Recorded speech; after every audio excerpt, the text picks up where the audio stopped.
Story time about how my best friend and I were dating the same guy. So a little background information, I was 15 and it was my freshman year of high school. And I had been dating this guy for 3 months who we're gonna call Jacob. He was a part of the popular group and was known for cheating on all his past girlfriends. But why would I see that as a red flag? Because I'm fucking dumb. Anyways, of course he was cheating on me too, and people would tell me that. At first I wanted to leave him, but the problem was he came from a super rich family and he was really cute. So in reality, I really only wanted to stay with him so that way he would keep spoiling me with expensive gifts. He would literally buy me anything and everything I wanted. So my best friend, who we can call Taylor, she came over for a sleepover. The whole night we talked about Jacob cheating on me and she asked me why I had not broken up with him yet. So I told her why I wouldn't leave and then she hyped me up. She was like, period sis, do what you gotta do. Well then I came up with this super good plan for my best friend and I both to get gifts from him and use him. So then I came out and I said, you should be his side chick. Like for part 2.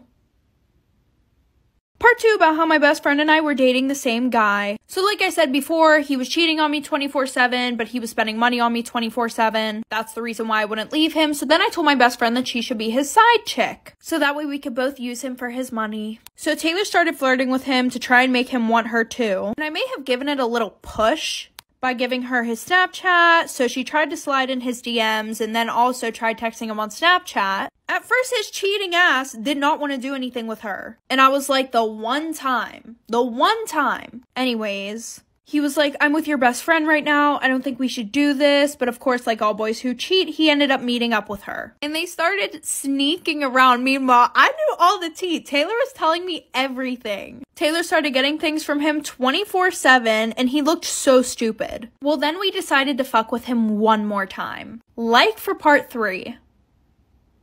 Story time about how my best friend and I were dating the same guy at the same time. So like I said, she was sneaking around with him. Meanwhile, she was telling me everything. He was buying her gifts, he was buying me gifts, so everything was perfect. But we had one little trick left up our sleeves. We decided that we would both make a wish list and put everything that we wanted on there. And at the end of the month, we would have a sleepover, bring everything that we got. Well, on the night of the sleepover, we brought everything, and let me tell you, this filled up my king-size bed. There was stuff all on the floor. So what did I do? I took a video of it, and I uploaded it to Instagram, tagging him and his friends, and wrote a long-ass caption, basically saying, if you cross me, this is what will happen. You'll get played. He was so embarrassed, his friends and everyone at school basically laughed at his dumb ass. Well, he ended up telling his mommy about it, and they came and talked to my parents, and they pretty much just told them to get the fuck over it, like your son did what he did willingly. She didn't do anything wrong. She meaning me. My dad was kind of mad at me, but my mom was super impressed about it, and we laugh about it all the time. I got my sister's boyfriend to fall in love with me, her life turned to misery. No, I didn't regret it. Disclaimer, is not my story time, was sent to me on Instagram. One day I went up to my sister and told her that her boyfriend had kissed me. First she thought I was making it up to make her jealous. Told me I could never compete with her and that she was the more beautiful sister out of the two of us. Which is wrong. So I handed her my phone so that she could see all the messages that her boyfriend and I had been sending each other. And that's when she lost it. She started wailing on me. She started slapping and kicking me. My parents ran into her room and asked her what was wrong. I told my parents that I treated my sister the way she treated me. She would always go after my boyfriends, flirt with them, and try to get them to break up with me. Of course, my parents didn't agree with me, so they were really angry. They separated us, but my sister went crazy. She called her boyfriend and told him to come over. Obviously, he didn't know that she already knew at the time. And when he came over, she started beating him up. He grabbed a pan from the kitchen and started swinging at him. She actually ended up giving him a concussion. After that, she begged for his forgiveness, but he still broke up with her. At the end of the day, he ended up leaving her. She was so stupid for begging him to stay with her. Her boyfriend even asked me if we could be together, and I told him no. I told him that the whole time I had just been playing him just to get back at my sister, which I know is so cruel, but he deserved it. After that, my sister and I decided to make peace. She told me that she wouldn't mess with my boyfriends anymore and that she would stop being evil.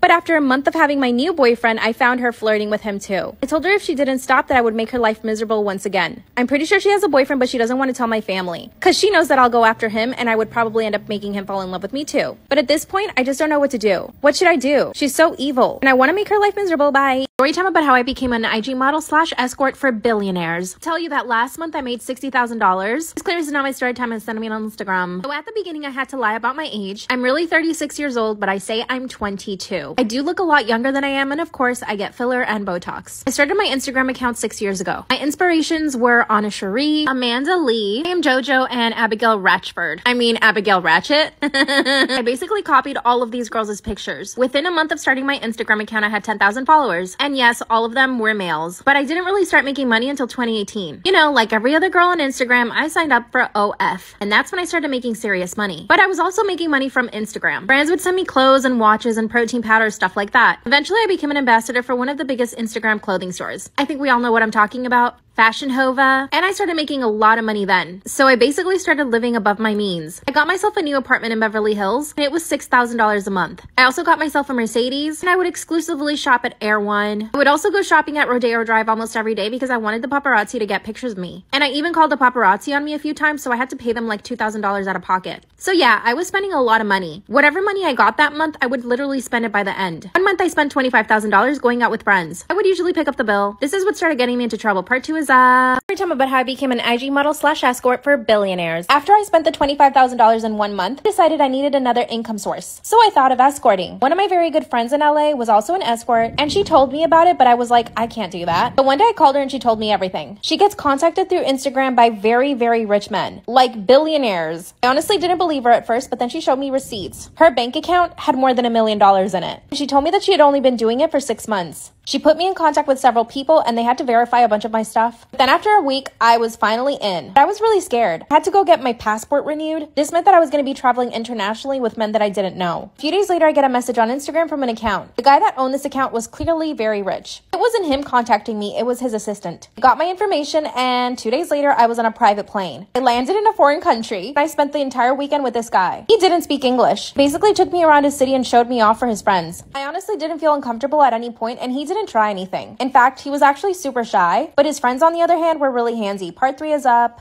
Story time about how my neighbor killed my dog. So a little background information. When I was about 3 years old, my parents got me a German Shepherd. And my neighbors who lived next to us absolutely loved our dog. And so did their kids. Like their dad literally put a doggy door in the fence, so that way our dog could go back and forth from our house to his house. Well, when I was about 8 years old, my neighbors decided to sell their house. So he told us that he had to take out the doggy door because the people that were buying his house hated animals. Well, the people who had just bought his house, they ended up moving in before he could take out the doggy door. So our new neighbors asked us if we could put like a piece of plywood in front of the door so that way our dog couldn't get through. And they said that they would do the same to their side of the fence. So my dad said, yeah, he put a piece of plywood in front of there. Well, my dog, Gabe, the one night that my brother let him out, he ended up getting the plywood off of the doggy door. Well, my brother literally had to crawl through the doggy door to get the dog before one of them saw him in the yard. Like for part 2 about how my neighbors killed my dog. So like I said, my brother let the dog out and my dog got the piece of plywood off of the door. And my brother had to crawl through the doggy door to get my dog out of our neighbor's yard so that way our neighbors wouldn't wake up and know that he got through. But whenever my brother went to go get Gabe, he realized that my neighbors didn't even have a piece of plywood on their side of the fence or anything. So my brother told my dad, and my dad went over there the next day to talk to them. And he pretty much said, I'm not going to have a piece of fucking plywood on my side of the fence if you're not going to be doing anything on yours to prevent my dog from going into your yard. And they were like, oh, well, your old neighbors never took out the doggy door. And my dad was like, that's not our fucking fault. Well, then our new neighbors said, if your dog all of a sudden becomes sick or just does not come back, don't be surprised. My dad decided to replace the door himself. Well, once Gabe realized that the doggy door was gone, when we would let him outside, he would literally just sit there and bark at the fence. Well, 2 weeks later, Gabe ended up passing away, and we found out it's because our neighbors were giving him rat poison.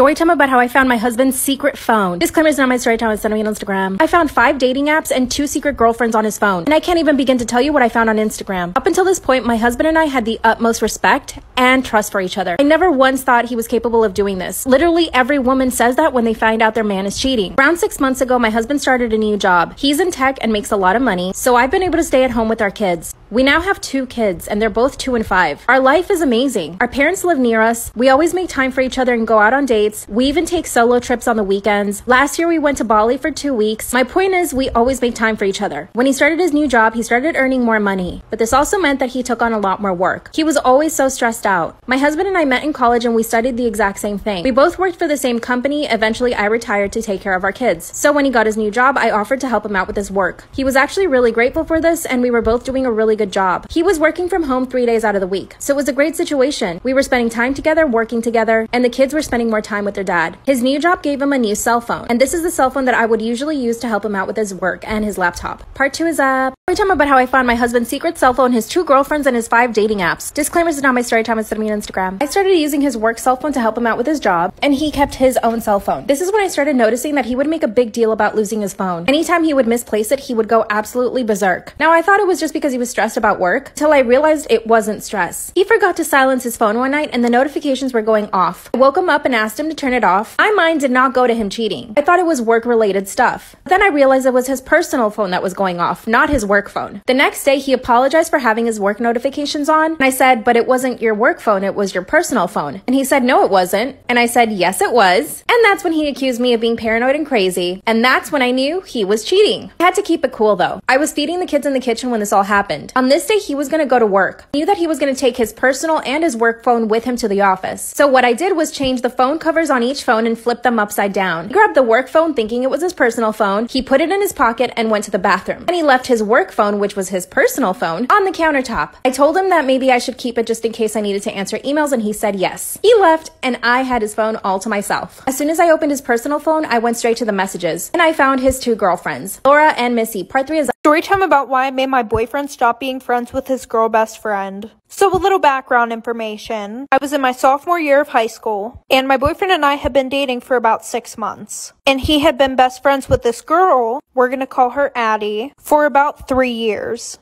Now, I had known Addie way before that, probably since we were in kindergarten. But her and I weren't like BFFs, we were more of acquaintances. But obviously, we became friends because she was always around my boyfriend. A month after him and I started dating, I decided that we had to set boundaries for their friendship. Because they had first period together, right? Well, every morning at 9:45, I would go on Snapchat and I would see a picture of them. And it would be her kissing him on the cheek. Not only would it be on her story, but it would also be on his. And I had her on Snapchat before that. She had never done that, ever. So he said that he had talked to Addie about it, right? And things were good for the next 2 months. Then they were forced to work together on a project. Like for part 2. Part 2 about why I made my boyfriend stop being friends with his girl best friend. So like I said, they had been forced to work together on a school project. At least that's what he told me. So I brushed it off because I was not about to seem like the jealous girlfriend. Well, the next day, him and I were supposed to go out to the movies. So I texted him right before we were about to leave, and I said, hey, are you on your way to get me? He goes, OMG, no, I'm sorry, I forgot. I have to work with Addie on this project. She's about to come over my house. So at this point, I'm like really pissed off. So I text him and I say, I thought you guys had a whole week to work on this project. Why does it have to be tonight? Addie knew that him and I were supposed to go to the movies that night also. He said, we just want to get it done really quickly so that way I can spend the rest of the week with you. And she's snapping me the whole time that she's at his house. Off of his phone. So at around 1:30 a.m., I get a Snapchat from her on his account, and she's laying on his chest. Like for part 3. Story time about the day my husband attacked me and put me in the hospital. Disclaimers is not my story time, it's me on Instagram. My husband and I had been married for 7 years. 3 years into the marriage, he started sleeping on the couch. We would constantly fight back then because of several things. Number 1, I knew he was cheating on me, but he would never admit to it. Number 2, I wanted to have children, but he didn't want to at the time. Number 3, he never wanted to spend time with me and always prioritized his friends. And this was around the time that he started getting physically violent. Because we'd already been married for a few years at that point, I never saw him as a violent person. It all started by him shoving me one time during an argument. But he shoved me so hard I fell to the ground and ended up bruising my chin. And even though this was a big problem between me and him, it became an even bigger problem between me and my family. As soon as my parents saw the bruise, they started accusing him of beating me. And of course, my first instinct was to defend my husband. My parents begged me to stay with them and I didn't. I went back to my husband and demanded an apology, but he wouldn't even look me in the face. He told me he basically did not care. Once he started sleeping on the couch, it was just like we were roommates. We stayed like this for years. Anytime we got into an argument, he would just look for something to throw at me. One day he threw a jewelry box at me and I ended up in the ER. And of course, the hospital thought it was my husband. So I lied and said that I tripped. And unfortunately, I went straight back to my husband. Part 2 is Tell me about the day my husband attacked me and put me in the hospital. Disclaimer, it's not my story time, it's on Instagram. After years of him pushing me, shoving me, throwing things at me, and even slapping me, I became so numb to it. It would get me really angry and upset at the moment, but as soon as he would apologize, we would just go back to normal. But even our normal wasn't normal. We didn't sleep in the same bed, he was never really home, and when he was always playing video games. This was also around the time that he lost his job, so for 5 years, I was basically the breadwinner. He told me he didn't want to get a job and he wanted to play video games. I didn't tell him anything because I didn't want it to turn into a fight, but I was angry at the thought that I had to now support him. But like I said, my parents did not like him at all. They knew something was up because I always had some sort of bruise. My parents made it a habit of showing up unannounced to our house. I was actually really grateful to my parents. This didn't upset me at all. But my husband, on the other hand, hated my parents. One day he asked me, why do they even care about you so much? You're not that important. Around a year ago, I started feeling really sick all the time. At the time, I didn't know why. One day, I walk into the kitchen and see my husband holding eye drops in his hand, but he quickly put it away. I asked him why he was holding them, and he said nothing, mind your own business. So I did. A few months later, I'm having a conversation with a coworker, and he told me a story about somebody using eye drops on someone else to make them sick. This is when it all clicked. I had all these weird stomach issues, and I never realized that it was him putting eye drops in my coffee. This is when I decided to file for divorce. Instead of filing for divorce and leaving him, I went home and told him that I was gonna get a divorce. He grabbed a hammer and started chasing me. I locked myself in the bathroom. Part 3 is up. Part 3 about why I made my boyfriend stop being friends with this girl best friend. So like I said, she snaps me at 1:30 in the morning, a picture of her laying on his chest, and it's captioned, "Hey girly, I hope you don't mind, but I have to spend the night at his house. He lost track of time working on our project, and it's way too late for him to take me home." So at this point, I'm furious, and I don't snap her back. So the next morning, I call my boyfriend, and I asked him, "Hey, is Addie still there?" So he says yeah, and then I ask him to put me on speakerphone. So when he does, I say hi to Addie. She goes, "OMG, hey girl, how are you?" And that's when I pretty much go off on this bitch. I tell him that while he was asleep, she was sending me pictures of her laying on top of him off of his Snapchat, and that she was sending those type of pictures to multiple people on his Snapchat because my best friend had texted me that morning saying that she thought that we broke up because Addie was sending her pictures of her laying on top of him. So I tell him, pick, me or her. And she starts crying. After a minute of silence, he hangs up the phone and then blocks me. Good luck to the next girl. Storytime, I had to go to jail because of my toxic ex-boyfriend.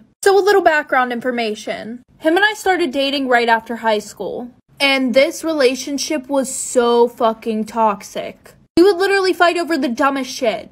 So fast forward 4 years later, the one night he had his friends over and he wanted me to cook steak. I decided to cook chicken instead. And this is what triggered the entire fucking fight. He was saying things like, "You never listen to what I say, you can't turn a hoe into a housewife," type of shit. So he pretty much blew up and was like trying to kick me out of our house. He went to our master bedroom, started breaking all my shit, throwing it down the stairs, and his friends left me there with his crazy ass. So I tried to get him to stop, but he wouldn't, of course. So then he ended up calling his fucking sister, who is 10 years older than me, trying to get her to come to my house and kick my ass. I never really got in a fight like this, so I decided to call 911. She heard him in the background going crazy like for part 2. Part 2 of why I had to go to jail because of my toxic ex-boyfriend. So like I said, the dispatcher on the phone could hear him in the background going absolutely fucking psycho. So she told me to hide. I ran upstairs into the master bedroom and locked the door until they came. So they interviewed us separately, and he has the nerve to start fucking crying, saying that I was beating his ass, and he even fucking scratched himself. So even though I called 911, they said in a domestic dispute they had to take somebody to jail. And since he had visible marks on him, they took me to jail. So the police officer told me to take off all my clothes and to only wear one layer and to also take out my shoelaces before he brought me in. So they booked me in jail, put me in a freezing cold fucking cell with 25 other actual bad bitches for 7 hours. And this is the best part. My ex kept trying to call and get me out the whole time I was in there, saying that he lied and everything. They set a court date for me, but when I showed up, they literally just dropped all the charges. Now I just tell everybody that I've been to jail and I'm not scared to go back. Storytime about how my father is obsessed with me. Disclaimer, this is not my story time. I'm sending me on Instagram. And trigger warning, my mom and dad had me when they were very, very young. My mom was 14 years old when she got pregnant with me. From what my mom told me, my parents were pretty much together throughout the whole pregnancy. Even though they were both in high school, they wanted to move in together and try to raise me like a regular family. But my maternal grandmother had a very big issue with this. She wanted my mom to continue going to high school and possibly even give me up for adoption. But my mom was not having it, so she decided to move out with my dad. Once I was born, unfortunately, my parents just couldn't take care of me. My dad was too busy playing his football and trying to get a scholarship, And my mom just didn't really know how to take care of a child. I mean, she was a child herself. This is when my grandmother stepped in and decided to take me in, which I thank God for every single day of my life. My grandmother raised me as her own daughter, and she has been the most amazing woman in my entire life. My parents split up, and through most of my childhood, I lived with my mom and my grandmother. I didn't see my dad for about 10 years. By the time I saw him again, I was 15 years old. Part 2 is a story time about how my father is obsessed with me. Disclaimer, is not my story time, it's that I mean on Instagram. And trigger warning. I finally saw my father again when I was 15 years old. From the moment he saw me, he wanted to hug me and kiss me all the time. At first, I thought it was normal because he's my father and he hadn't seen me in over 10 years. After a few weeks of him coming to visit me, I started feeling really strange. This was also around the time where I was getting noticed by boys in school. And you know that feeling you get when you know a guy likes you? Well, that's the feeling I started getting from my own father. Every time he touched me, it was like too touchy. And every kiss was just strange. One of the things that really started to bother me was that he liked going to the beach, and he wanted to make it a thing. He would always say, let's go to the beach on the weekend, but I didn't feel comfortable with him. First off, he never invited my mom to come or my grandma, so it was always just me and him. He even took me shopping for bikinis, and this is when my stomach dropped. At the bikini shop, he asked for small bikinis, like the type that show a lot of skin. Told him I wasn't comfortable with that. I wanted a bathing suit. He said no and bought me a thong bikini. He stared at me all day at the beach. Part 3 is up. Storytime about how my father is obsessed with me, part 3. After he bought me the thong bikini and forced me to wear it at the beach, I noticed he was staring at me. I wrapped myself in a towel and told him I wanted to leave. After that, I told my mom and my grandma how I felt about my dad. They thought that I was exaggerating, but I knew that I wasn't. My mom asked him to never ever do anything like that again, and he said he wouldn't. After that, he would always do certain things, like stare at me too much, or always want to hug me and kiss me. And for my own comfort and safety, I put a lot of space between him and I. When I was 18, I finally got my first boyfriend. He became enraged when my mom told him. He told my mom that I was acting like a slut. That's when I cut him out completely from my life. A year later, I got on Instagram, and that's when he started following me there. He started leaving strange comments on all my pictures, and eventually he started offering me money to spend more time with him. I told him I wasn't comfortable with him. That's when he told me that all he wanted to do was watch me take a bath, and that he would pay me thousands if I let him. My grandmother and my mom have completely cut him out of our lives. On the day of my wedding, we hired security to keep him away. And of course, he managed to show up, but security kicked him out. I'm thinking I should get a restraining order. Luckily, my mental health hasn't suffered too much from this. He's obviously an unwell person, but I actually feel really bad for him. And I feel like getting a restraining order is just going to make things worse. What the heck should I do? Bye. Story time. My best friend slept with my boyfriend on my birthday. So a little background information. I was 16 and a sophomore in high school. Well, I have this best friend who we're going to call Sarah. Her and I became super close over the summertime, but she was like on and off best friends with this other girl who we're gonna call Mackenzie. But I had this boyfriend who I was also really on and off with. And Sarah knew about all the problems within our relationship. Well, I guess I underestimated how close Sarah and Mackenzie were, because everything that I told Sarah, she went back and she told Mackenzie. And not to mention, Mackenzie was really close with my boyfriend. So of course, she told my boyfriend everything that I was saying. This ended up causing a huge fight between my boyfriend and I. Well, the night before my birthday, my boyfriend and I were going back and forth arguing. And around 12 a.m., on my birthday, I forced myself to fall asleep. And at around 1 a.m., I woke up to 20 Snapchat notifications, all from my boyfriend. And when I opened them, I saw the worst thing ever. Like for part 2. Part 2 about how my best friend slept with my boyfriend on my birthday. So like I said, I woke up at around 1 a.m. to 20 Snapchat notifications from my boyfriend, and I saw the absolute worst thing ever. The first 5 notifications were just him calling me names, and then all the other ones were just him doing stuff with my best friend. And you guys can already guess what I mean by doing stuff. So at this point, I was heartbroken, I was pissed off, but of course, because I gotta have the receipts, I went and took a video off my sister's phone of everything that he sent me. In the morning, I woke up to a text from an unknown number, and it turned out to be my boyfriend's best friend saying that him and Sarah were now together. So my boyfriend asked me to meet up and apologize. So I met him at this park, and he apologized to me, telling me that he wanted to get back together with me. But I told him to KMA, and I left. Then Sarah came to my house and keyed my car, and then we fought on my front lawn. And then after that, she was texting me about how she was coming back to my house. Like for part 3.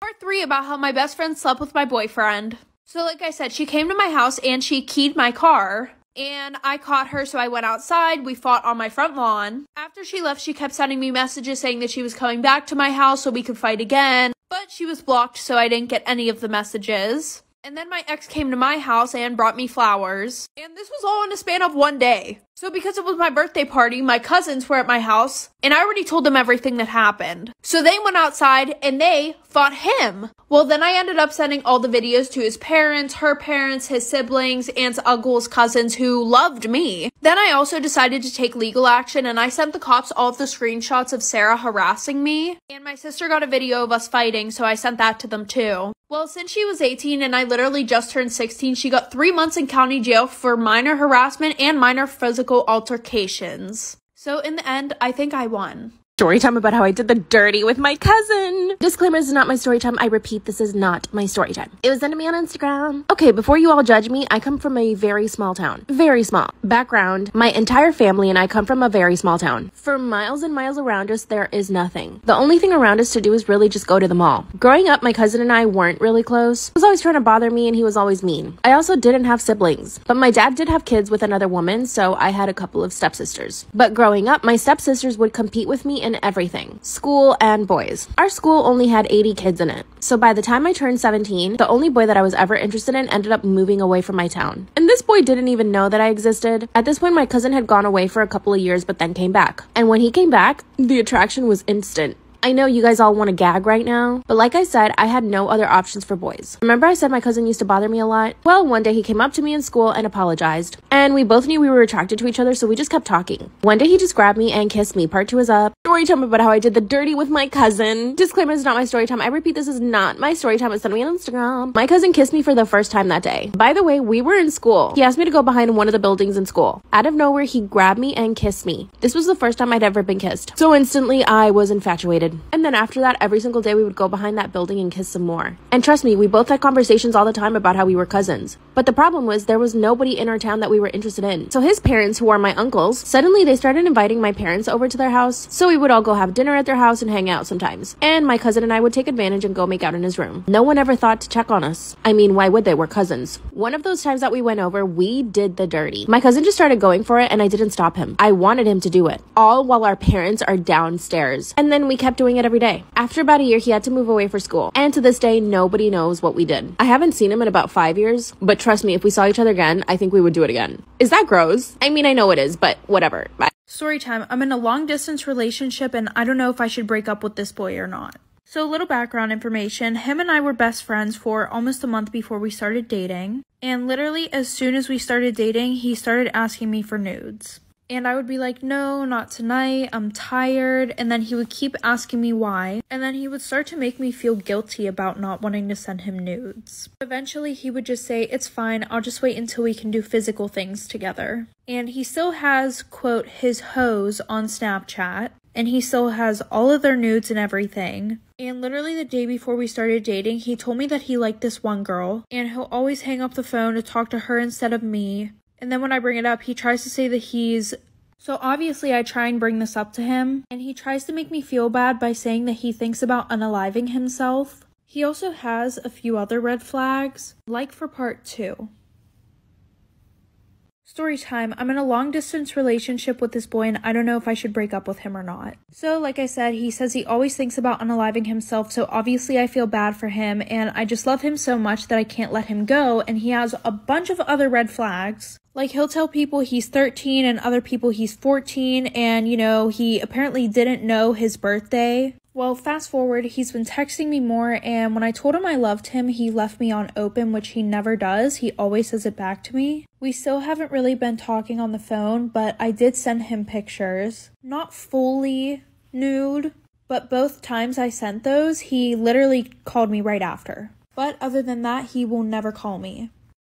I found out my best friend set me up to get assaulted and robbed. Disclaimer, this is not my story time. I'm sending me on Instagram. Growing up, I got bullied a lot and I never had a best friend. After graduating from college, I landed a really good job. I actually started working as a forest ranger and this was my dream job. I love being outside in nature. Like I said, I don't have a lot of friends. I even had to move to a smaller town to be at this job. When I got to this small town, immediately one girl started trying to befriend me. Let's call her Katie. Katie was extremely nice to me. Like almost too nice at the beginning. She was always inviting me to go out and even introduced me to all her friends. I ended up really liking her friend group, which was so nice. A month into living there, weird things started happening. One day I woke up to a knife in my tire. Then a few days later, 2 of my packages were stolen. I decided to install a Ring camera and I told nobody. For the next 2 weeks, nothing happened. Then one night, my Ring camera notifies me that someone is outside my door. The person was wearing a black hoodie, so I couldn't see their face, but I could tell that they were a woman. Part 2 is up. I found out my best friend set me up to get assaulted and robbed. Disclaimer is not my story time, it's set me on Instagram. That's when I see a black figure outside my door. Couldn't see exactly who they were, but I could tell it was a woman. I obviously didn't confront them because I didn't know if they had weapons. Instead, I turned on my porch light and they ran away. The next morning, I realized that they were scoping, trying to figure out how they could get in my house. I went to the police and they told me that it was probably just teenagers playing a joke on me. I decided to believe them because I couldn't imagine somebody wanting to rob me. But more weird things started happening. I have my packages stolen at least once a week, so I decided to get a P.O. box instead. Mind you, while all of this is happening, I'm still hanging out with Katie and her friends. She was always calling me her bestie, and we would do everything together. She would even come over to my house and sleep over. I truly thought that she was a good person. One night I go out with Katie and her friends. Katie decided to get belligerently drunk. This is when she started saying things like, "We know you have money. You come from money, don't you?" I decided to go to the bathroom, and when I came back, they were all gone. Part 3 is up. I found out my best friend set me up to get assaulted and robbed. Disclaimer is not my story time, it's set me on Instagram. When I come back from the bathroom, I realized they ditched me. By the way, they had given me a ride to the bar. Because there's no Uber at that time in my small town, I ended up having to hitch a ride with some random man. The next day, Katie comes over super apologetic. She even asked me if she could sleep over, so I said yes. The entire time she was at my house, she kept trying to smoke cigarettes outside, and she kept leaving the door unlocked. I finally go to bed, I check that the door is locked, and it was. Then at 2 a.m., I wake up to my Ring alarm notifying me that there's people outside. When I look, there are 4 men standing at my door, and they're yelling at me to open the door. They even said, "Be ready because we're horny." I was petrified. I instantly called the police and told them that they needed to leave, which they did. And I go looking for Katie and she's nowhere to be found. When the cops came, they ended up telling me that Katie had done this to other women, and that the group of men were her cousins. That's when I realized that she was the one stealing all my stuff. They were arrested, but they couldn't keep him there. How am I going to be in the same town as her? I don't think I should have to move. What should I do?